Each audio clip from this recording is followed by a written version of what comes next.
introduce Ike, and it's really great that you're able to join us, Ike, from Cape Town. So Ike is a lecturer at the Division of Disability Studies, the Department of Health and Rehabilitation Sciences at the University of Cape Town. So among other things, Ike is a programme convener for the Postgraduate Diploma in Disability Studies.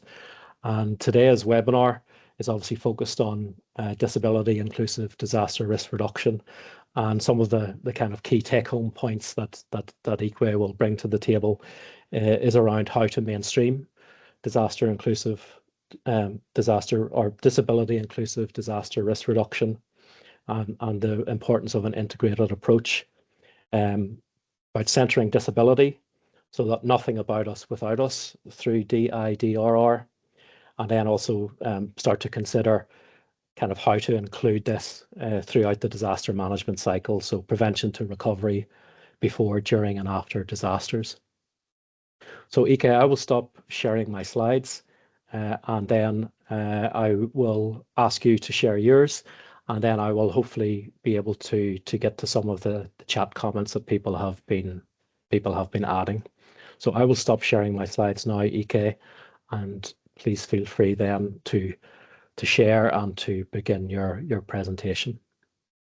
Thank you, Andrew. Thanks very much to University of Manchester, and I'm very grateful for this opportunity to present to you on the disability inclusive disaster risk reduction, just like you said, and thanks for the warm welcome. I'll be sharing my screen, but I know I just checked the chat, and I think our participants who use sign language, they're saying that they're not able to get access to the sign language interpreter. So I will just wait a little to help them out with that. But meanwhile, I'll just okay. Yes, I can see that now. So I will just enable that for those who have indicated in the chat. So thank you. Okay, no problem. I really appreciate if they can let us know that they can now see the sign language interpreter, because I know how challenging it is. Absolutely. So if people can lower their hands if things are okay, otherwise keep your hands up, and I will try to ensure that that's sorted. So apologies again, but I am dealing with both the introduction but also then some of the background technical work. So thank you. Thank you. So hopefully people can see my PowerPoint. Yes, I can see it. Okay, all right, great. Should I go ahead? I can go ahead and start, or?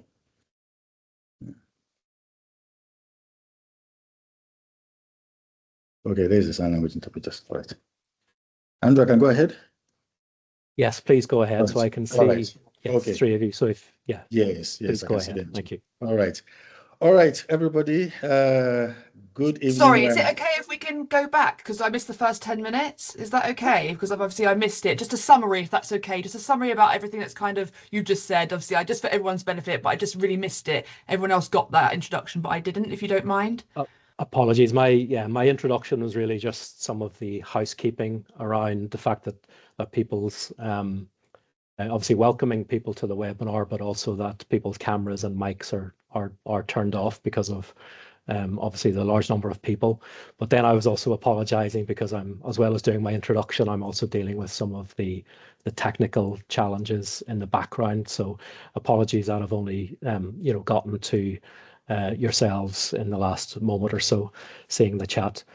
So I was really then just introducing Ike and a brief bit around Ike's bio, and also mentioning the fact that later on, after Ike's presentation, there will be opportunities for questions and answers.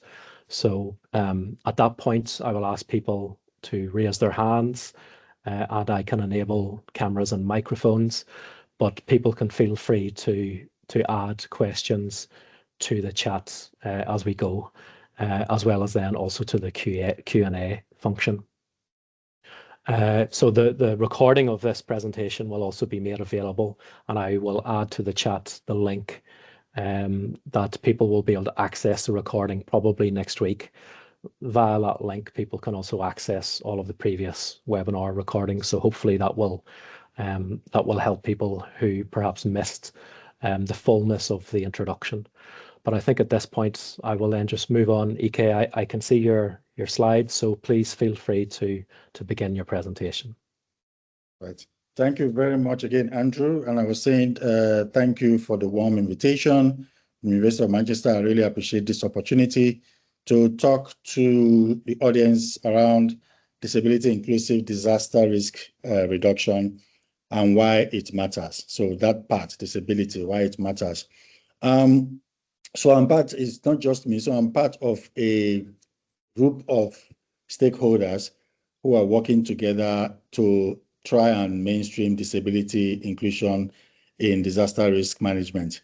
And my colleagues told me about this opportunity, even though it was a bit tight. I said, you know what, I always take up any opportunity that becomes available to speak about disability inclusion, because it's an area I'm really passionate about. And it's an area I believe, honestly, in many ways, in the forefront of changing society for the better. Because you will hear me say that a lot as I go along, that when you think around disability inclusion in any aspect of society, you are actually thinking about everybody in the long run. Sometimes we may not realize we're doing so, only at a certain point in time we realize, oh, you know what? It's actually this, we're actually thinking about everybody as we think about disability inclusion. So I'll talk to you about it, but just a little bit about myself is that, as Andrew said, I'm from the Division of Disability Studies at the University of Cape Town. I'm a lecturer, teaching both in postgrad and undergrad, and supervising some students. But my background is actually in information technology. I did my bachelor's in business systems with Monash University. They had the campus in South Africa at that time. And then I did my honors in computing. So at that time, there was no clear link. That was in 2008, 2009. There was no really clear link between disability and information technology. So even when I made the move, I remember my friends informed me. They told me that, oh, you know what, we think you're making the wrong move because we don't see any link between disability and information technology. Lo and behold, fast forward to almost more than a decade after, and the link could not be clearer today. So I will touch a little bit on that. So disability inclusive disaster risk reduction is all about looking at how do we ensure that sections of our society, they are not excluded in the most critical, dire moments, that any of us might come across, when those disasters or challenges or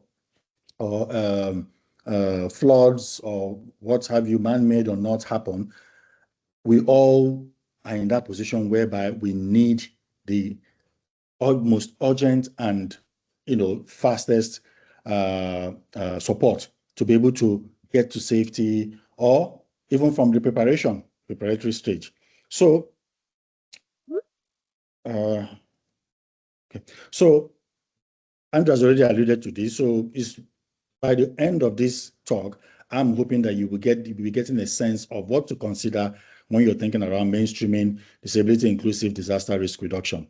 Okay, and that from what I present, it really gives you a picture that it requires an integrated approach, because there are so many moving parts when you think about disaster risk reduction. Okay, but my main take-home message that I want to drive through is actually the second point, is centering disability, nothing about us without us, throughout the DIDRR activities. And then also to start to deliberate how that can happen, when you think about from the planning stage, the prevention, recovery, all the way when it's happening, and afterwards, after disasters.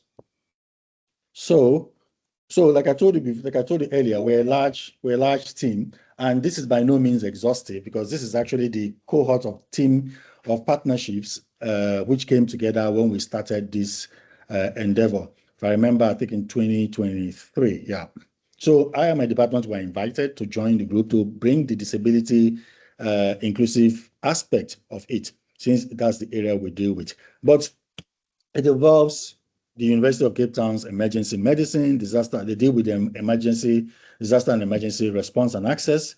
Then there's my division, disability studies, division, disability inclusive development. That's what we deal with. And then you have University of Cape Town also social anthropology. They help with the ethnography and social contextualization. Then you have my colleagues who actually alerted me to this invitation, which is disaster management nonprofit organization. They specifically we train because my area of expertise is not in disasters, but when it comes to disability inclusion. So they help us to see, okay, how does disability fit into the disaster risk assessment and scalability. Then there's also the electrical engineering department. They help us to think around early warning device prototype, early warning systems. We're going to talk a little bit about that. And then the African climate and development studies. So the climate adaptation and mitigation, that's the areas. But then we've now brought the focus to a community in Cape Town called the Langa community. So we are working now with Langa Community Advice Services as we continue to push the planning, preparation, mitigation, response, and the rest of it. But also we're working with City of Cape Town, disaster management, and also relevant departments from the City of Cape Town. And of course, one of the most crucial parts is integrating with disabled people's organizations, so DPOs. Now, that is the core aspect of the partnerships which we have, because without DPO engagement, it will really be going against that, nothing about us, against us. Okay. So like I said, the partnership is not exhaustive, and this is actually not even the current mapping of it, because there's so many meetings and organizations going on with various stakeholders. But yeah, so let's dive in. So you may or may not know, but of course, if you're watching the news or paying attention, you will notice that disasters are on the increase. Tornadoes, droughts, floods, fires. We get that a lot here.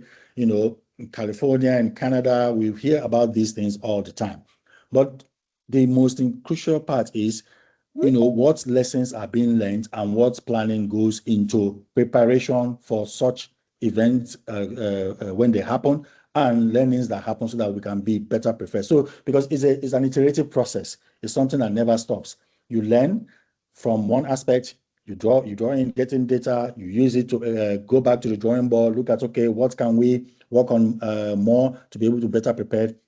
But like I said, here now we're centering around, okay, or when that iterative process is happening, where is disability considered in that process? So just some of the data, over 500,000 people perished, and some 3.9 billion people have been affected by over 6,000 climate-related disasters, which happen in bulk, in Asia, Americas, and Africa. So as I'm speaking, you'll be getting a hint about, my focus on low to medium income countries, because really the resilience and the preparation is very key, because that is what will determine how well you will cope during a disaster and after recovery, in the recovery process. So overall, disasters, whether human or climate induced, have impacted over 60 million people, in more than 100 countries in the last 5 years. So it's really a time to start thinking around everybody's inclusion and especially persons with disabilities. So therefore, disaster risk reduction is about, what are the strategies that we can put in place and practices to target at preventing new disasters and reducing the risk of existing disasters, devastating, the livelihood, the humanity, the ability for people to be able to survive, first of all, prepare, survive, but also to be able to pick up afterwards and continue their lives. So, and it's all around decreasing the exposure of vulnerability of people to disasters. So in this, when the efforts come together, it's to contribute to really, really strengthen resilience. So the picture of persons with disabilities, where do they stand in these efforts, which I'm talking about in disability inclusive disaster risk reduction, is that from the outset, they face greater levels of poverty and inequality. And if you know anything about disability, you know that this is obvious to some, but might not be obvious to other people. But because of the general exclusions that happen in society today, whether you talk about education, you talk about health, you talk about social aspect of life, talk about leisure, you talk about, the infrastructure, the built environment, and the rest of it, persons with disabilities are usually in the category of people who are not considered, their needs are not met, and it stems from a lot of factors, not just one factor that causes this. Okay, so because of these factors, it makes them actually weakly positioned to be able to withstand the stress and shocks that comes with disasters. So some examples, not in no way exhaustive, one of the ones I actually want to start with is because I think, having been at the University of Cape Town for almost more than a decade, teaching and everything, I've come to a quiet but alarming realization, is that what we call the unconscious understanding of disability plays a bigger role than we think. What do I mean? That means the way people have been socialized to understand disability. A lot of times you will see that exclusions that happen towards people with disabilities is not something some people are doing out of bad intention, but generally a lot has to do with lack of awareness and lack of understanding. And that usually comes from how people understand disability. It's what we call socialization of persons of disability. So that means, what does that mean? That means how you were brought up. How have you come to know disability? Has it come from movies? When you watch movies, you see characters with disability. Has it come from seeing people with disability in your society as you grew up? Has it come from discussions you have around about the persons with disabilities in your family? What are those discussions about? Has it come from, maybe you have someone with a disability as a family member, or someone in your school, when you went to school, or you're still in school, you have people with disabilities, or at the workplace, because people with disabilities are everywhere in our society. But what you find is that a lot of people's understanding come from that. So, and when you talk about what we call the psychoanalysis of understanding disability, you find that these unconscious views around disability informs the conscious, what we call the conscious manifestations and what we do when we think around persons with disability. And a lot of times we're not aware of it. So you're talking about a policy around persons with disabilities. Okay, how do we make sure this building, we put a policy that all buildings that are built are accessible to persons with disabilities, but silently you have fear of persons with disabilities. Silently, you have anxiety about persons with disabilities. Silently, it makes you uncomfortable to think around persons with disabilities. That unconsciously seeps into that policy which you are enacting. Because it's very interesting. A typical example is that you talk about having a ramp in the building for people with who use wheelchairs, but you put the wheelchair access at the back of the building or at the side of the building and not in front of the building. So every other person, oh, you know what, there's access, persons with wheelchairs can get into the building. But when you look at it in a subconscious way, psychoanalytically, you start seeing that maybe there's a reason why that access was not put in front of the building where everyone comes in from, because there's something we call out of sight, out of mind. Because if persons with disabilities make you feel anxious, they're not really people you want to see every single time, because they remind you of something. And sometimes that something might be that the body is frail. That's okay, you know what, disability can happen to anyone at any time. So it can happen to you. And those things make us uncomfortable.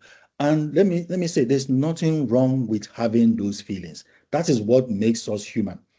What is required is engagement with those feelings and see how they unconsciously seep into manifest conscious actions that we take when we engage with, in all aspects, with persons with disabilities. And that, as one of those aspects, is disaster risk reduction. So I just thought to stress that point because it's very critical. It's something I found being in the university, that lack of proper engagement with those unconscious motivations towards persons with disabilities leads to actions that actually sometimes may exclude persons with disabilities. So the different dimensions and factors are economically. It's very obvious.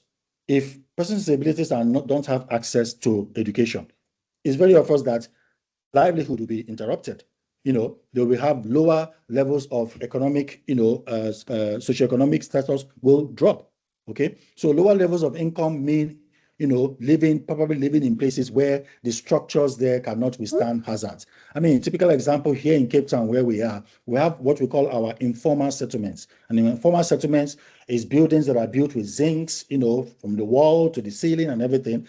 And when we have very high winds here in Cape Town, and when there's high wind like that, there's very likelihood that those structures won't even withstand the wind. Or come to talk of when there's flood, Now, that is even for able-bodied people. Now, for someone with a wheelchair staying in that kind of vicinity, it becomes really, really, the layers of barriers piles on top of each other. And that's when we talk about double, triple, quadruple marginalization. So it's something you need to understand. This is the first time you're hearing about disabilities, that people with disabilities experience multiple discrimination, multiple layers of barriers at multiple levels. Okay, so it's part of what we call the intersectional approach. If it's a lady with a disability, women are usually not included in society. So because she's a lady, because she has a disability, she's now experiencing double marginalization. So then, of course, socially, because of the exclusions from society, there's an isolation aspect which happens, and it still happens a lot in many parts of our society, where persons with disabilities are kept away because of the stigma that surrounds disability. People see disability sometimes in certain places as a curse. Some people see people with disabilities as a deficit, and those kind of things. Then there's the material and environmental aspect of it. So that's your buildings, the accessibility of the road. Can wheelchair users, the signage, do they have appropriate contrast? Can people with low vision be able to see it? If you have lifts, do they have braille for people who are blind? And all those kind of things. Okay, so that forms the material and environmental. Under the environmental, you have the attitudinal, which is also included in that. That's people's attitudes, which I find to be it's an area to really, really focus on. Because why do I say so? I come from information technology. It's very important that the way you see disability actually determines, or support your ability to champion disability inclusion in whichever sector you find yourself. Then there's the cultural, of course, seeing disability as a weakness, as a deficit, that the life of a person with a disability is not on par with that of a non-disabled person. I once watched I can't remember his name. I can't believe I forgot his name, because he riled me up. When I watched the seminar, he was trying to compare someone with intellectual impairment with animals and things like that. And the reasons were just not making sense, to me. It gets to that stage, yeah. And then, of course, ideological, whereby disaster planners often plan for the average person, what we call the average person. And that average person is usually a non-disabled person. So that is the position when we think about persons with disabilities in this critical topic we're talking about, okay? So in following that last part of the lecture, of what I spoke about in terms of how persons with disabilities are seen, is really about when you think around the unconscious part, it's really about how do we get that unconscious exclusionary views of disability inclusion in all aspects of society, and of course disasters, but how do we get that to move from a deficit, from a charity, from deficit and charity point of view to a rights point of view. So deficit, like I said, is, oh no, they can't do this because the person is on a wheelchair. So you must have heard about what we call one of the two models, that a lot of people know about. That's the medical model and the social model. So we still live in a society whereby the medical model sees barriers to persons with disabilities as individuals. So that means that everything lies in the impairment. So you cannot get away from the house because in your wheelchair when there's flood because you're using a wheelchair, because you can't run away with both your legs. That is the reason why. Not that, oh, was there adequate preparation made to know that, okay, first I live here, there's a person with disability who lives here. Was there planning made to say, okay, if there's a flood, there's an evacuation route that is accessible for someone with a wheelchair? Not that. It is that you cannot walk. It is that you cannot see, So that's the medical point of view. While the social point of view, there's critiques about the social model point of view. But the social point now flips it around and says, okay, no. Let's look at what are we actually doing, because impairment does not necessarily constitute disability. So if someone on a wheelchair, if adequate planning has gone into disaster risk reduction, and the planning has included the person's needs and the likelihood of the services they will need to be able to be adequately evacuated, then that person being in a wheelchair does not really constitute the barrier anymore, because the accommodations have been put in place. So it's seeing it as a rights issue is very critical, because then it moves from, oh, we should include people with disabilities in disaster risk as a nice to have. It will no longer be a nice to have. It will be a priority. That because according to the United Nations Convention on Rights of Persons with Disabilities, Article 11 actually talks about that. The state parties shall take all necessary measures to ensure protection and safety of persons with disabilities in situations of risk, including situations of armed conflict, humanitarian emergencies, and occurrence of disasters. Sorry for that misspelling of disasters. Okay. So it's a question of rights. And I can tell you, when someone gets that, there's a question of rights. It no longer becomes a nice to have. It becomes, oh, you know what? We're doing all this. Where have we planned for persons with disabilities? Because same urgency, care, consideration we are giving to everybody, even more care and consideration needs to be given to persons with disabilities, the elderly, and the rest of it. Okay. So because of that, I'm really bringing this point through, because it's something I've seen that lacks a lot in endeavors that involve disability inclusion. So that's why I'm spending a little bit more time in this area. So I can't overemphasize the need for a mind shift towards disability inclusion in disaster risk, management. Okay, so to see disability as another way of life, and not as an alien or someone that is different from us. It's a different way of life. Just like you have gender, just like you have race, just like you have all those, disability is one of those. And to move from seeing it as a burden, as a deficit, or something that we need to only think about when we want to do charity, but to something that is a rights bearing, because persons with disabilities are human beings just like any other person. And I always remember Eva Kite, an author. She said that if we all live old, or if we all live long enough, we will experience one form of limitation or another. I'm putting on glasses, and these glasses is helping me to be able to do what I need to do.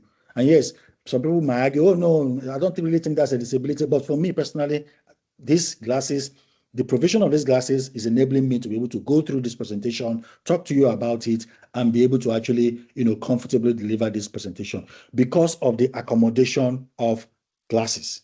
It's the same concept. It's a right for that when someone has an issue with this, that, of any part of their body, that society, makes provisions for those to be, because in that way, we're including everyone.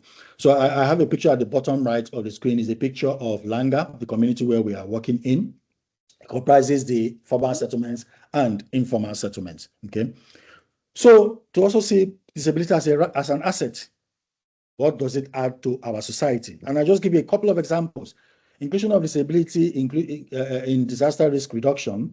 For instance, when you plan to have clear markings and wide walkways, it may assist everyone to avoid hazard, because people can see the signs better. When you have signs with high contrast to accommodate people who have low vision or people who struggle with colors and things like that, it ends up helping everyone. Because remember, in that time of disaster, we are all disorientated. A lot of things is happening, and it takes a while for coordination to happen.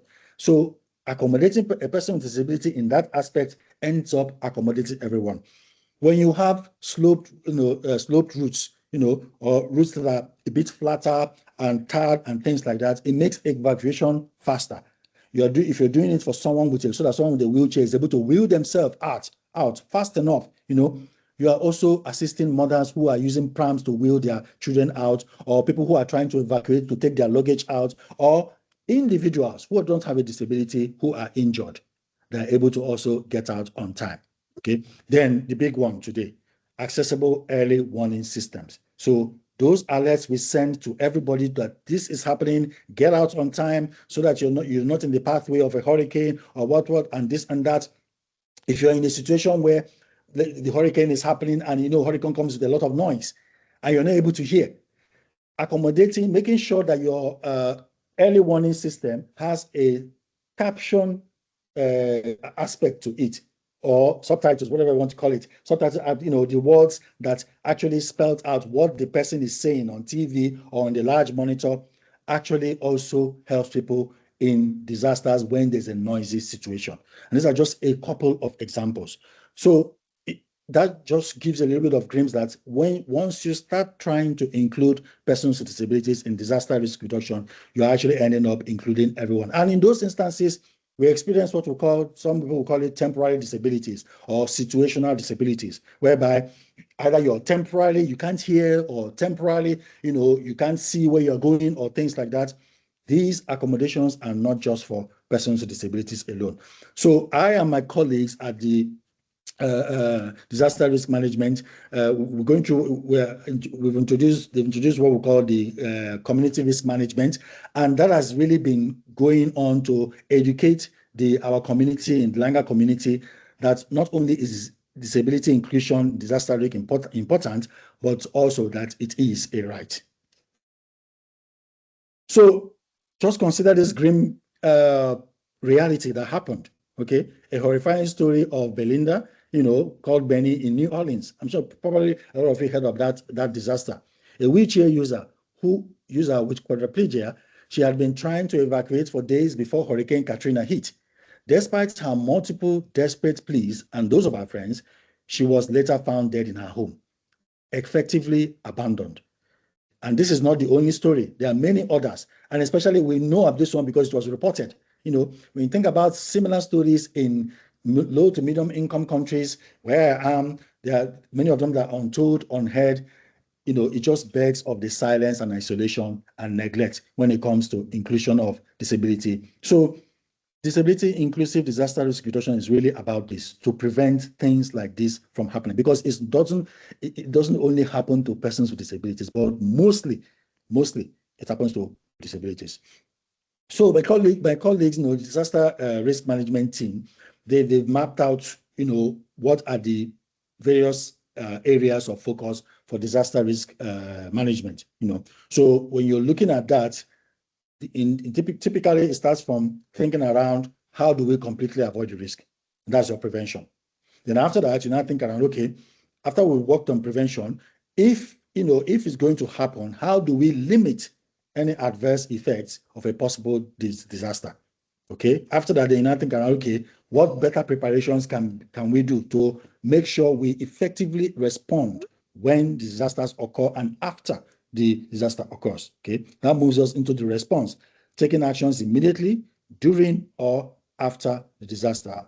And then lastly, after disaster has happened, you'll be surprised that after disaster has happened, that section is also very important, because that is what tries to bring life back to a sense of normal and get people going again, get their livelihoods going, and then get them to start becoming productive, members of their community. So restoring or improving living conditions. So, I've spoken a lot, so I might not say everything here, but I've spoken a lot about the things here. Why the focus on people with disabilities? Just like I said, the societal exclusions, but also they are more likely to be injured or die from an emergency situation. I just told you about the case from Belinda from New Orleans. Okay, there's a greater risk of the impairment worsening, and there's a greater risk of a greater struggle to flee when there's a crisis. Okay, and they are often among the last to be evacuated and may even be left behind, just like we spoke about. Okay, evacuation routes may also not be accessible for persons with disabilities. Emergency warning systems are often inaccessible also. It was obvious even in the COVID pandemic.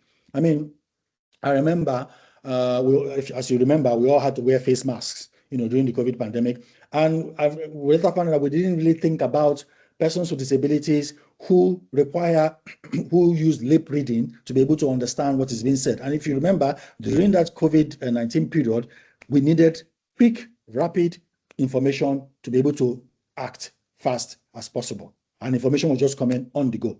So when we are using masks, yes, it protects and everything, but at the same time, it was excluding persons with disabilities who require lip reading to be able to understand information that is being delivered. Okay, so of course, before a disaster, persons with disabilities face exclusions. After disaster, this is then exacerbated, because if you've not thought through those stages that I spoke about from disaster risk management, then it just filters through at every stage. They are excluded. So we are there growing our recognition that disability inclusive disaster risk reduction caters for persons with disabilities inclusion, but also means catering for all, like I've mentioned before. So what I'm going to present now, just the tips I'm going to present, is important to keep this in mind, very crucial. And this is from, I got this from the CBM, Disability Inclusive Disaster Risk Reduction Manual, because they have been going through their community disability inclusive development. It's very important to know that whatever I present here there's no one size fits all solution. Okay, you can't say this, oh no, this is the blueprint. When I go into my context, this is what will work. Okay, that's one. People with disabilities are a heterogeneous group. They are different. Even when you meet two people who are blind, their needs are going to differ. So that's very crucial, because often people feel that, oh, once I do this for people with visual impairment, oh, once we've done this for people with visual impairment, we've covered everybody. Visual impairment is not usually the case. And I usually ask people, you and I, even in my family, brothers and sisters, even in twins, are there any of us whose needs are the same? No, we all have different needs. So it's good to keep that in mind. Then, of course, the contextual aspect, that the disability inclusive disaster risk reduction should be contextually sensitive. It requires learning. That's that iterative process I said. Disability inclusive disaster risk reduction never has an end. It's an iterative process. It's ongoing. It keeps going from beginning to end. It goes into the beginning. And each time, if disability inclusion is done appropriately, the process gets better and better and better. Yeah. So it requires learning, adaptation, flexibility, and the rest of it. No context is the same. No action will work in every space and place. And then needs understanding the social, like I said, social, economic, geopolitical, cultural, because these things play a crucial role in how the response, how effective the response is. Okay. Then, yeah, I've talked about this, the last point. Okay. So, contextualizing using CBM mainstreaming, for me, I come up with, okay, proper inclusive prior planning prevents poor performance. So the 6 Ps, okay, proper inclusive, it has to be inclusive.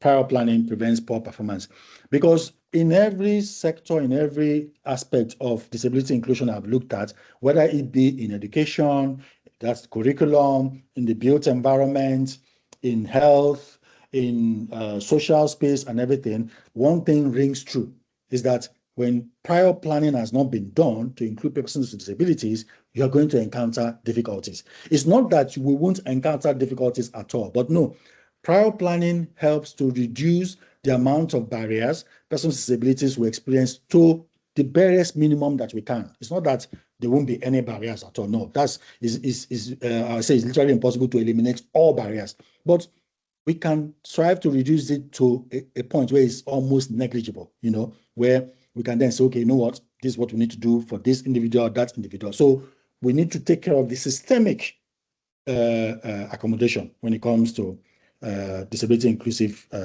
disaster risk reduction. So first things first, if you want to start, when you want to start disability inclusive disaster risk reduction, is to understand the context that I've been talking about. Please, I cannot stress this enough. You know why? Because I found that when people don't understand the context of disability, disability inclusion ends up being a tick boxing style. It ends up being a symbolic inclusion. It ends up being just an exercise for this period of time. And afterwards, everything just goes back to where it was.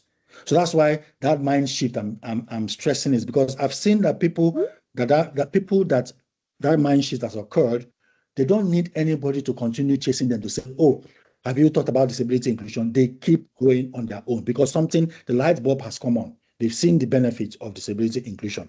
So in educating ourselves and others about the different impairments, how they are connected, how disability has to do with the barrier, like I spoke about, those factors that affect it, that I've spoken about, that the rights of non-disabled are the same as rights as people with disabilities. And we at CRM, we've actually started first of all with disability sensitization, where we started taking the team members with my colleague, Dr. Vic McKinney, who is a user on a wheelchair. He actually facilitated a session to look at, okay, when we talk about disability sensitization and disaster risk reduction, what do we mean? Okay. At the end of this lecture, I will leave you with a question, which you don't have to answer immediately, or which you can think, when you leave this session, because it's very important. Because even I, who has been going through disability inclusion, it got me thinking, Okay, so we keep that process ongoing as we have our meetings. So there's the context of disability, but then we also need to know about the disaster risk management terminologies. So what a disaster is, hazard, vulnerability, all those, a serious disaster is a serious disruption to ways of life, household, community, ecosystems, things like hurricanes, floods, earthquakes. While a hazard is the potential, events or processes that may have dangerous or harmful effects on people, property, and the environment. While vulnerability talks around the conditions, internal conditions that increase people or property or environment exposure and susceptibility to hazards and other shocks. So conditions of vulnerability and susceptibility to the impact of hazards are determined by those factors that I spoke about: physical, social, economic, environmental, material, and the rest of them. So that's the first thing to try to understand, because then, and in doing that, you need to bring people with disabilities. So from the planning stage, from the design stage, when you're starting, you need to bring in persons with disabilities, because you'll find that persons with disabilities know what they want if they are given the opportunity to be able to actively contribute and even own the process. Then, of course, is to identify the hazards and potential for disasters in your area.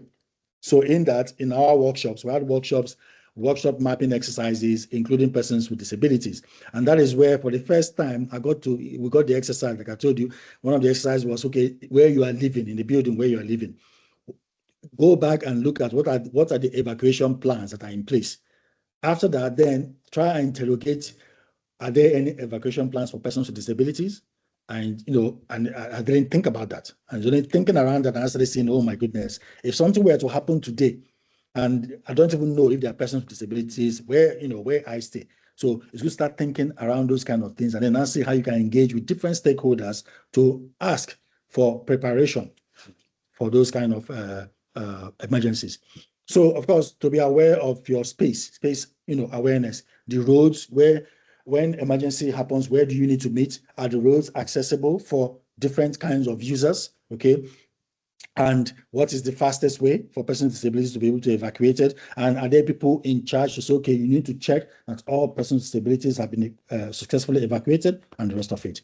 And where are people with disabilities located? Very important, especially in informal settlements in rural areas. Most times, these things happen because there's not even been a mapping exercise that has happened to know where people with disabilities live in the community. And that becomes, because you don't know where they live, then how are you going to get to them? So, I mean, I've stressed this enough, why mainstreaming disability inclusive disaster risk reduction is a priority. I've talked about the benefits, not just for persons with disabilities, but for everybody, okay? But it's good to keep in mind that those kind of disasters disrupt the gains made in these areas. So gains we make in inclusion of persons with disabilities in health. So if, for instance, we build a hospital or a rehab care center that is fully accessible, and then we have an earthquake, and then the whole thing just, crumbles. That sets us back, okay? So that is, what is the contingency plan if such a thing happens, that persons with disabilities in our community continue to get access to health, in emergency situations, okay? We try to build support systems, around the community for persons with disabilities. That disaster also disrupts that, okay? And it, of course, it takes a strain on all organizations, but especially on organizations for persons with disabilities. And I talked about this. They are also, due to the factors I've spoken about, they are definitely disproportionately affected by disasters. So, of course, then where our disability information, inclusive disaster risk reduction team also comes in is they've started already doing the risk assessment, okay, conducting risk assessment and also capacity assessment of the Langa community where we are focused in.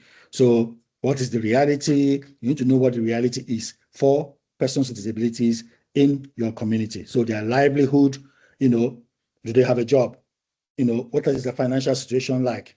What access do they have to essential services before disaster? If something happens, are there contingency plans afterwards? Okay, in terms of physical environment, healthcare, education, transport, the transport to be able to take them from one location to another. If the road and access to them is totally, written off, is there an alternative to be able to do that? Then access to social networks, family, friends, community. Then, of course, availability of assistive technologies, which helps, people argue with me, but I usually call my eyeglasses assistive technology, okay? Then, of course, the needs by impairment type. All those are things that form part of the reality assessment that needs to be known, okay? And then the early warning systems, have they been checked for accessibility? And then preparing the community, how we're going to respond to it. So it involves collecting data, okay? Like I said, the risk assessment, so data around those things I mentioned, the employment rate and the rest of it. Because with data, you have evidence, and evidence is usually very powerful in advocacy when you are seeking for funds or when you want to demonstrate that this is actually a huge issue that requires, government assistance and the rest of it, okay? It provides a more solid basis for planning and is an effective tool to also use to hold government and actors accountable. So, in one very key particular aspect is finances. Disaster risk reduction is not cheap. It's expensive.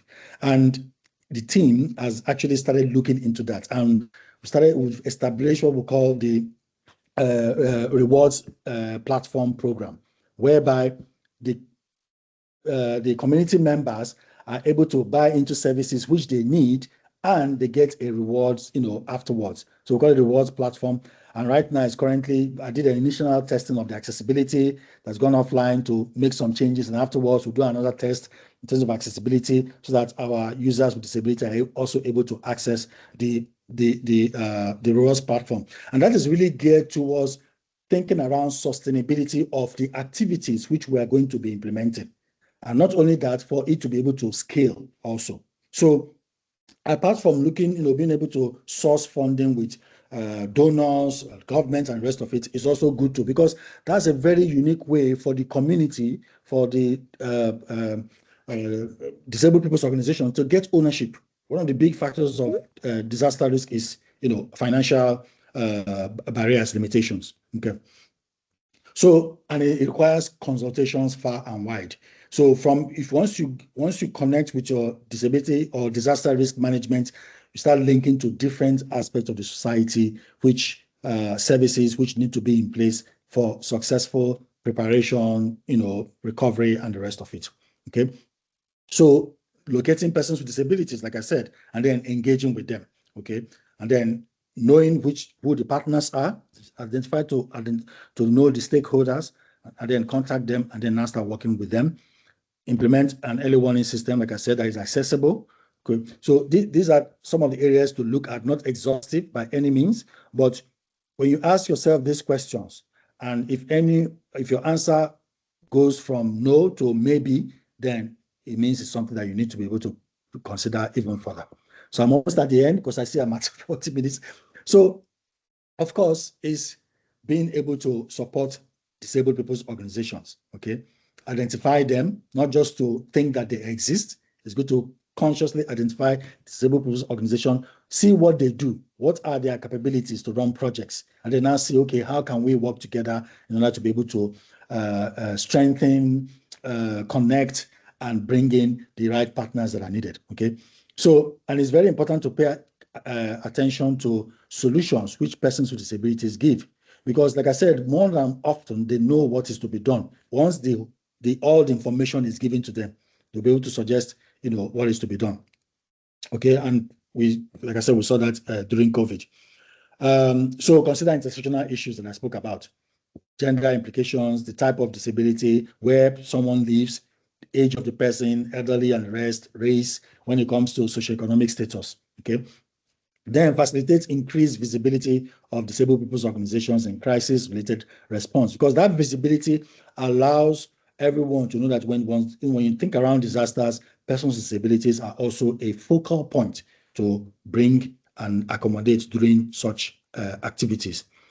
Then, I've spoken about this, challenging and changing attitudes, engaging with stakeholders to move from that deficit view, because it helps them to be able to see the importance, and that is a right to engage in disaster reduction for including persons with disabilities. Yeah, and then training, of course, training. Do NGOs, do they have training? The disabled people's organization, do they have the appropriate training to be able to run with? So when you do training, that is, first of all, evacuation training with persons with disabilities themselves. So you go through that training with them themselves, and then pick up from there the needs that are required. So this is my second to last slide. So when you think about an integrative approach, is really what I've spoken about, and some of these areas, some of these points are a repetition also, but mainstreaming disability rights, like I said, from the design stage, okay, and running it from prevention to recovery, including it, in conditions of funding. Anytime you think about funding, include it in your funding proposals, and then ensuring community buy-in, just like we're engaging with the Langa community leaders, DPOs, and then run the simulation trainings. Okay, then work with the national disaster risk management stakeholders, educate them about disability inclusive disaster risk reduction, because you will not believe how much disability is always dropped away from those. The first time it starts, disability is considered, and then in the fourth or fifth meeting, it's not spoken about. Okay, identify the hazard, like I spoke about, then building the partnerships, and then monitor for accessibility. So like I said, these are in no means exhaustive, okay, and they are in no means prescriptive. They are things to consider, and then depending on your context, to now see what applies and what, because every context brings something new, which we can all learn from.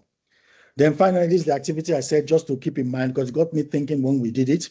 Because when I've never thought about, if you're one of those who have never thought about disability inclusion in disasters, this got me thinking. It was my colleague, like I said, Dr. Vic McKinney, who brought this forward. He said, think of your place, either your workplace, your department, your organization, or your home, whatever location where you are. And then now think about if you have either a fire or a flood or emergency virus outbreak like COVID-19, and there's quarantine. For this, any scenario you choose, how would people with disabilities, be accommodated? So think around someone with visual impairment, someone with hearing impairment, or someone with mobility impairment. Very important, because any roadblocks you meet with not being able to think around what can be done is telling you that, okay, you don't know enough of what needs to be done, and you need to do something about it. Yeah. All right, I thought I would go 40 minutes, but I'm taking 4 minutes more. So that is what I wanted to share with you today, and I hope you found it valuable. Please we can go into the engagement period now for any questions and answers. Thanks, Andrew.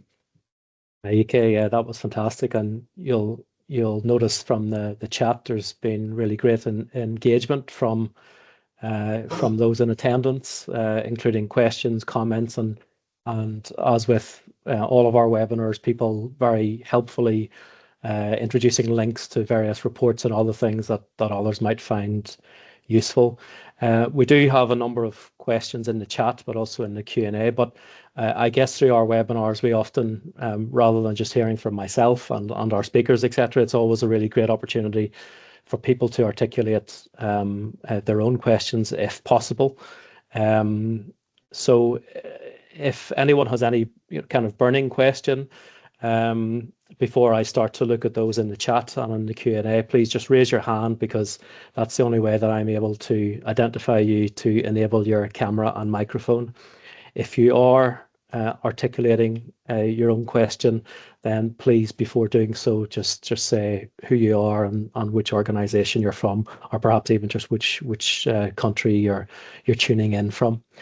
So, Ike, you've had a chance, hopefully, to have a sip of water after the presentation, and obviously feel free to scan through the chat. But Harry Rudge, I can see you. I'll just enable your camera and mic, Harry, and I noticed that you had obviously a couple of early questions in the chat, but you can now articulate them yourself or add another one. So please go ahead.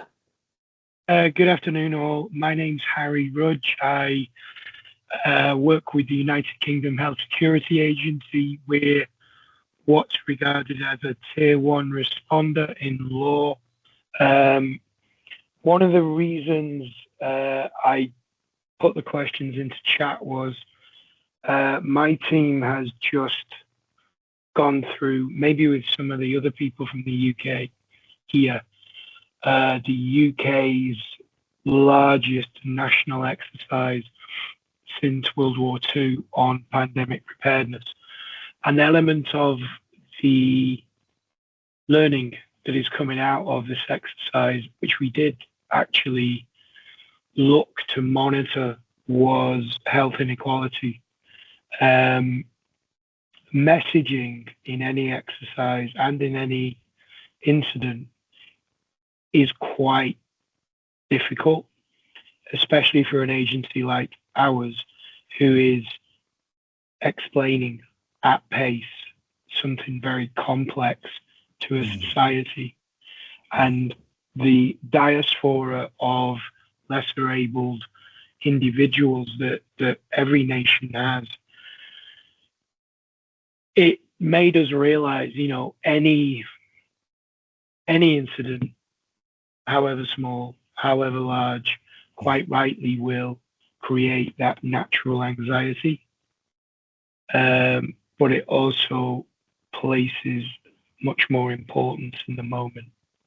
And I wanted to share that because it's something that, even though I'm grey and been in a lot of incidents, I'm guilty as a responder of not necessarily being, I always try to be inclusive, but it's very difficult in a complex situation to communicate with everybody at the same time with the same level of information. And I just wanted to share that and see if anyone else had any great ideas. Yeah, thank you for listening. Thank you. Thank you, Harry. Sorry. Go ahead, Ike. Yeah, okay. Please go ahead. Thanks, Harry. You've touched on an area where I also struggle with, even being at the university. So that is where even sometimes what I do is, I also come across sometimes what I do that is not fully accessible for either my students with disability or colleagues, with disability. And I don't know if this answers, or I know it's not a question, but if this responds to it, but I found that you see, we human beings were creatures of habit.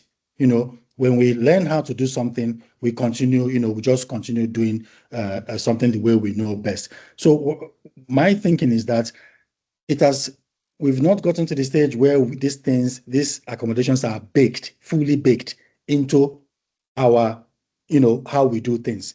That it becomes second nature.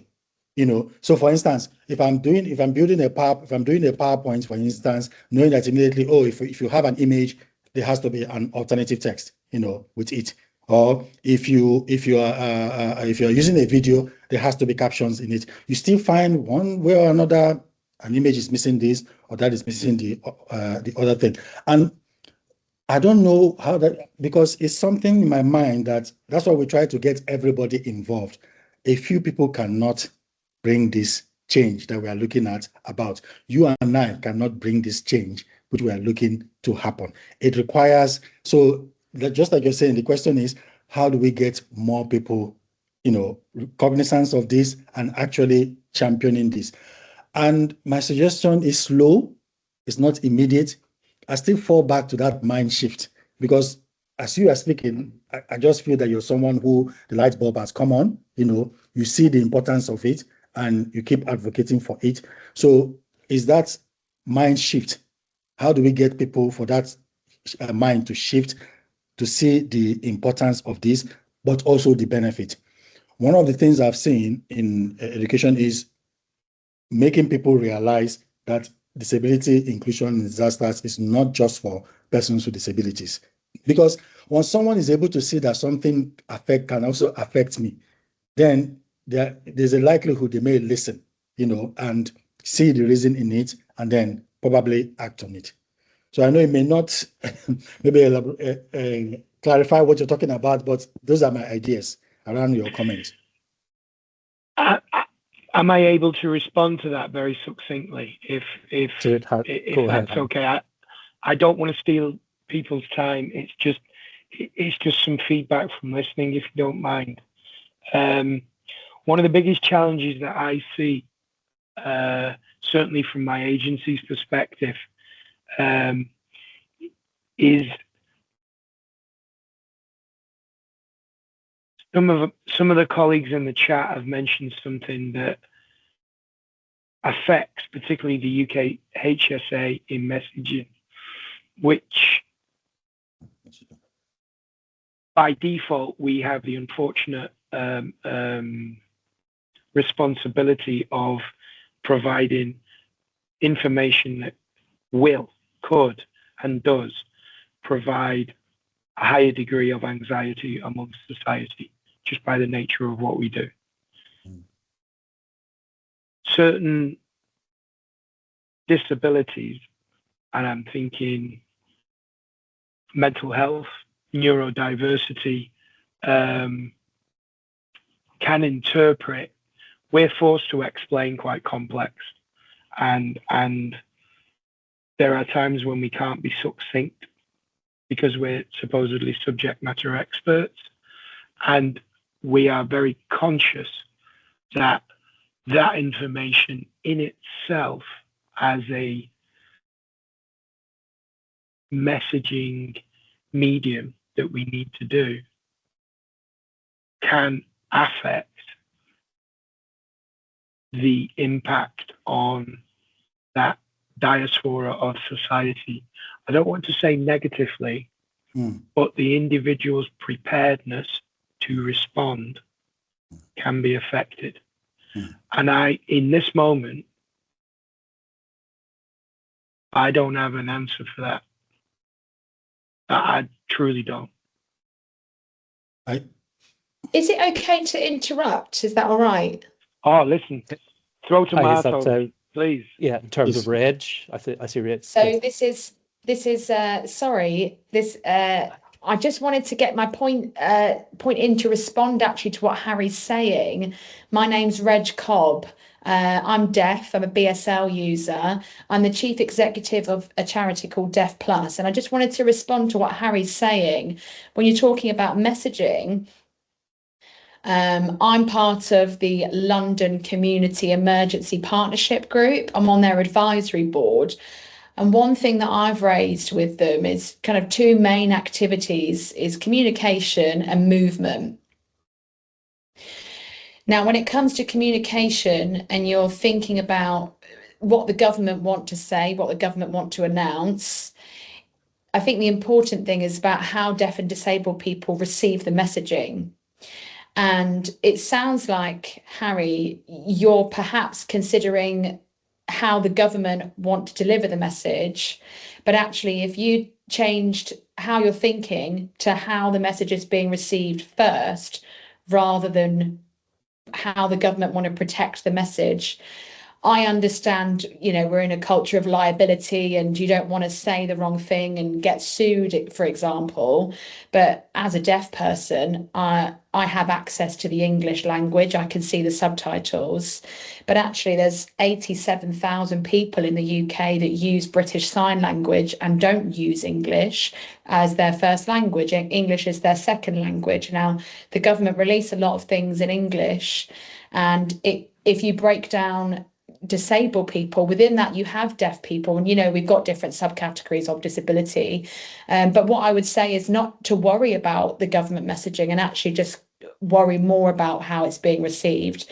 And thank you for giving me the chance to add into this point.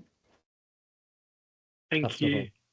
Thanks. Yeah, thank you, Reg and Sophie, and thank you also. I noticed from the chat also Amanda and others, obviously, you know, feel free to continue to respond to questions that perhaps have already been taken, but if you have insights, then please continue Andrew, to add them. Yes, can I just add something to what Cobb said, because it's very important. Cobb, will I then also add that engaging with the person with disability to find how best, even when you're thinking around, it's also one of the strategies to know how effective it may be. Well, thank you all, and thank you, Harry. I think if we could, I see a number of other hands up. So Martha, you should be able to come off or on camera and off mute. So please go ahead and ask your question. Thank you, Andrew, and thank you for the lovely presentation, Ike. For me, it's very eye-opening. I've worked a lot in disasters. I've worked in quite a lot of conflicts around the world and disasters around the world, and I've taken a coordination role in most of the places that I've worked in. And so this means bringing organizations that are working in disaster together and strategizing, doing risk reduction, responding to disasters. And what was very eye-opening for me is your example on COVID-19. At the time I was in Myanmar, and we were very focused on how can we include children, how can we include women in this health response, right? But it's very eye-opening to me how people with different abilities were excluded. And for me, what I do see is practically when we're responding to disasters around the world, we were not taking it, not that we're not taking it as seriously. Yeah, actually, we're not taking this as seriously as you have put it. I think the impact of your message is not what I'm seeing in the work that I've been doing, and I'm wondering how then this could be made stronger, because we've seen how things like gender has made tremendous strides in humanitarian work. And I'm trying to think how then disability inclusion could be more visible in some of these responses around the world, and it's very critical. I'm wondering if there have been any efforts towards making this more, mainstreaming this a little bit more, for example, through UNHCR and the protection mainstreaming work. I recently worked for Norwegian Refugee Council, where I was regional advisor for the Ukraine response, essentially. How can we, and they've got a very good toolkit on inclusion, so it's called Safe and Inclusive Programming, which includes gender. Excellent work. It's just basically protection mainstreaming, but very detailed, and it's an excellent toolkit. And I'm wondering how disability can find itself in some of these structures, so to speak, that that's come from a global level and can be easily mainstreamed around the world.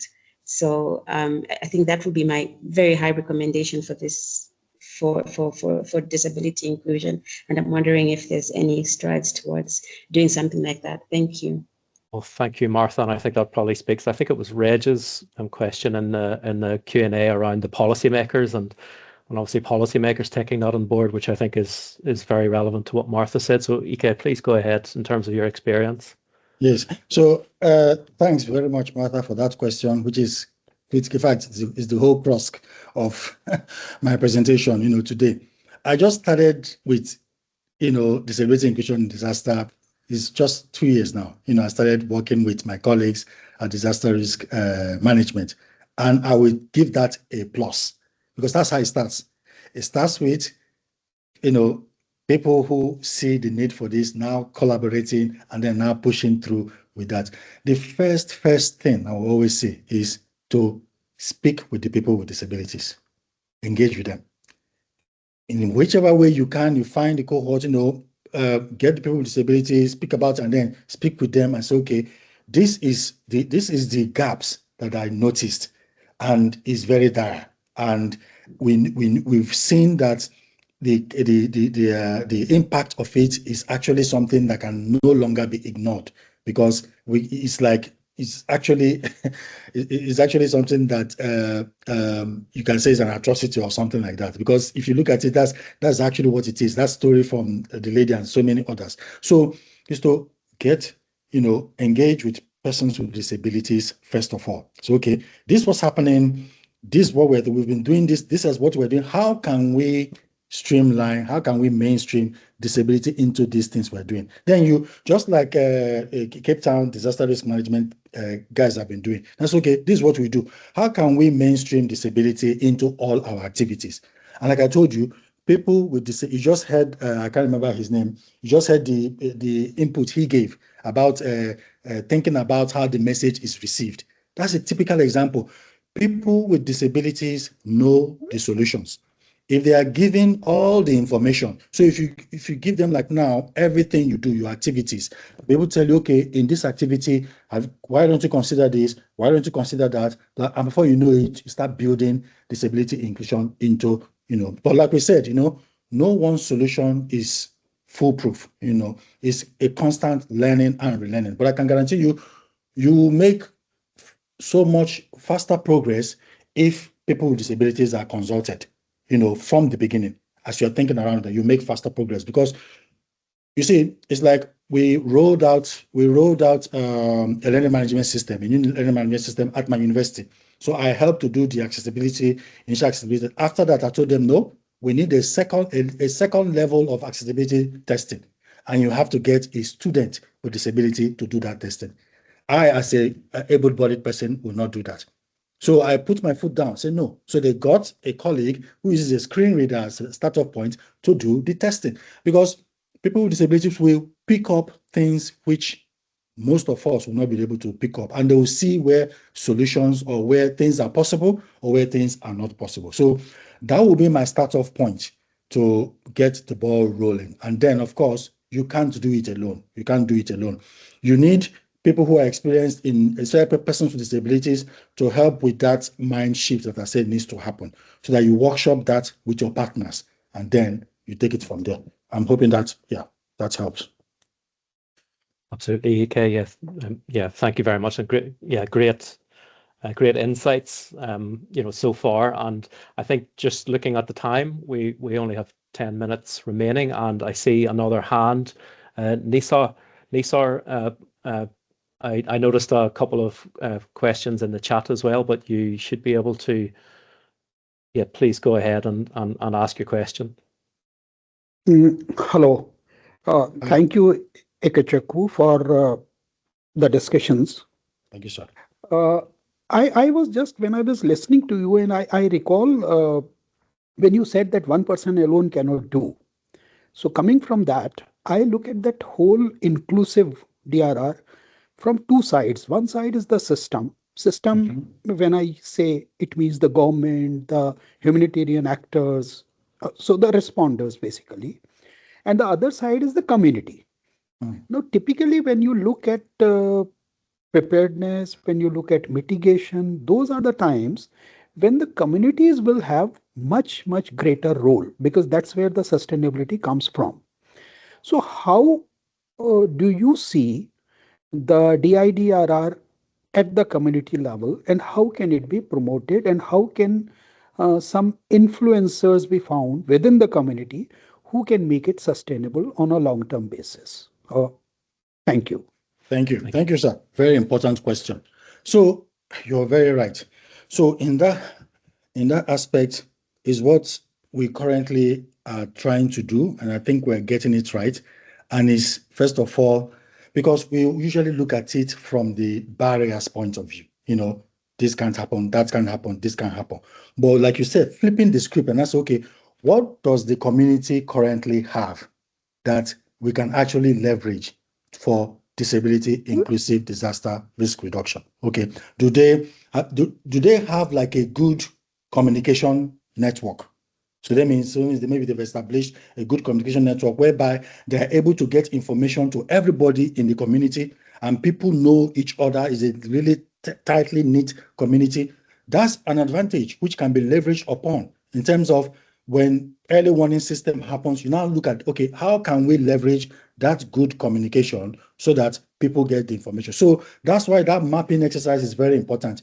It's important to map the services that are in the community, hospitals, fire services, food vendors, and all those kind of things, to map data so that we know what we have, we know what we can rely on, and then we check how well they work, how well do they function in terms of disasters and the rest of it.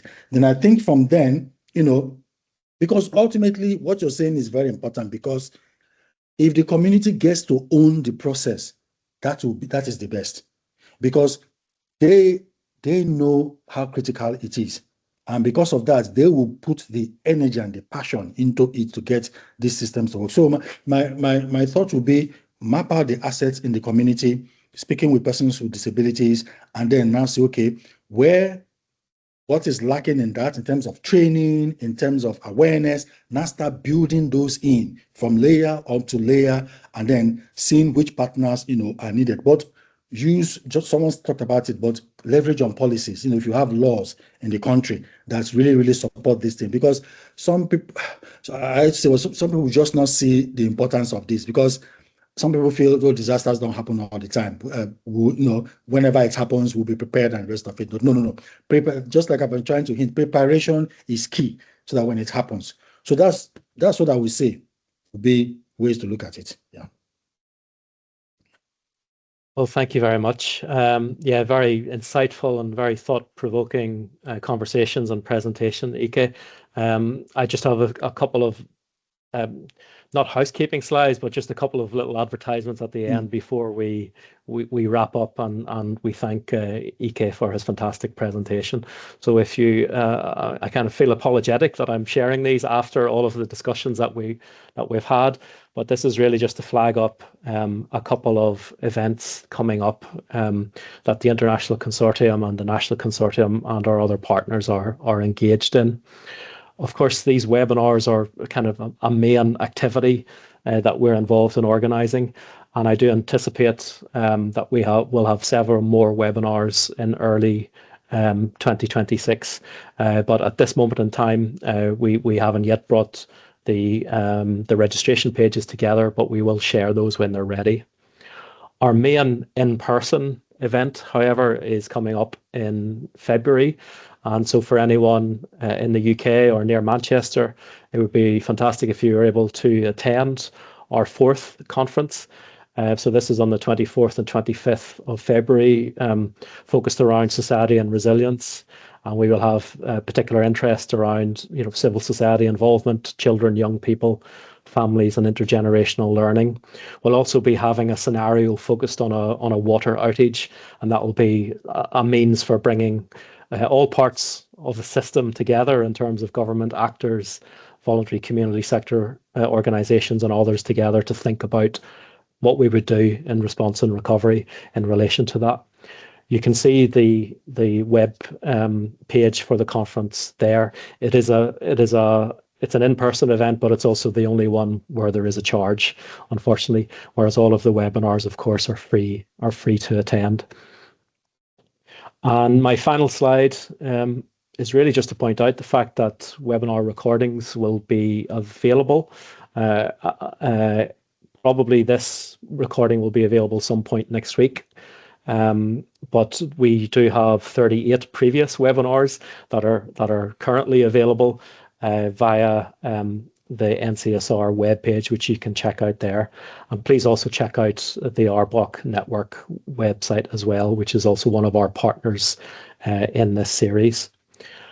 I'm not going to say anything else because it's really just now to give a really fantastic and big thank you to Ike for obviously sharing his time. It's not just obviously the comprehensive and fulsomeness given to the presentation itself, but obviously the preparation and advance and getting all of the the details for the webinar together, and obviously then taking the time at what is a very busy time of year for academics to then come to present to us. So thank you very much, Ike, and I hope you have also taken a lot from it. I also want to thank all of you. Because obviously we put these events on because we want to try to, create this kind of network and this space where we can all come together to consider, various different aspects of disaster risk reduction. So yeah, it's really great that you've attended and that you've contributed so fulsomely. I do anticipate that the next webinar will be on the 29th of January. And that will be focused around intergenerational learning and disaster risk reduction.